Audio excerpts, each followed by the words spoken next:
জামায়াত ইসলামী সাবেক আমির Golam Azam মারফুয়া brigadier general বরখাস্ত আব্দুল্লাহিল আমান আজিমের বক্তব্য তার ব্যক্তিগত মত বলে উল্লেখ করছি দলের সেক্রেটারি জেনারেল অধ্যাপক মিয়া গোলাম পারওয়ার। আজিয়ে রবিবার এক বিবৃতিত তিনি হই আমান আজমি জামায়াত ইসলামের প্রতিনিধিত্ব নগরে।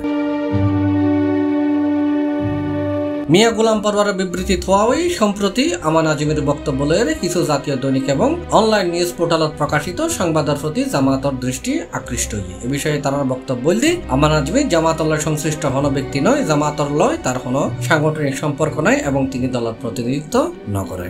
আজমি যে বক্তব্য দিয়ে তা তার একান্ত ব্যক্তিগত, সুতরাং তার বক্তব্যে জামায়াতর লয় সংশ্লিষ্ট করিবার হন সুযোগ নাই। তার বক্তব্যের কেন্দ্র করে জামায়াত সম্পর্কে বিভ্রান্তি ছড়ানোর হন অবকাশ নেই। ব্রিগেডিয়ার আজমি যা বলেছে এটা তার ব্যক্তিগত বক্তব্য। এ ব্যাপারে তিনি কোন দলের সদস্য না হওয়ার কারণে এ ব্যাপারে ব্যাখ্যা বা দায়টাও দলের নয়। উল্লেখ্য আমান আজমি সেপ্টেম্বরের ৩ তারিখ রাজধানীর জাতীয় প্রেস ক্লাবত এক সংবাদ সম্মেলনত অনলাইনে যুক্ত হয়ে গোপন বন্দিশালার ৮ বছর আটক তাইবের অভিজ্ঞতা বর্ণনা করছি। এ সময় বাংলাদেশের স্বাধীনতা যুদ্ধে শহীদ হলের প্রকৃত সংখ্যা এবং জাতীয় সঙ্গীতের প্রাসঙ্গিকতা লইয়েরও হতা হই তিনি।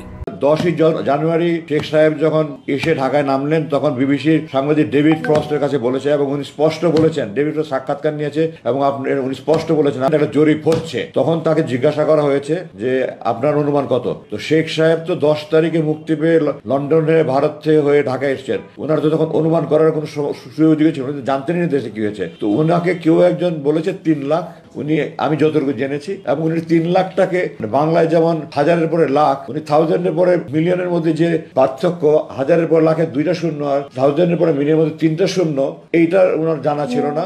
এই কারণে উনি 3 মিলিয়ন বলেছেন। 3 লাখ টাকায় সেইভাবে 30 লাখ হয়ে গেছে।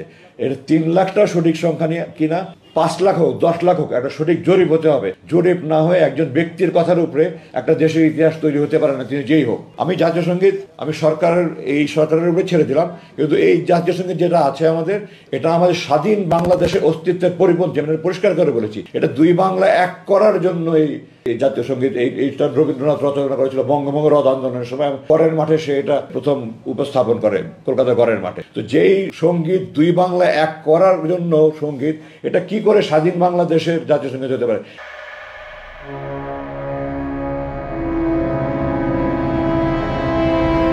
C+ চট্টগ্রাম।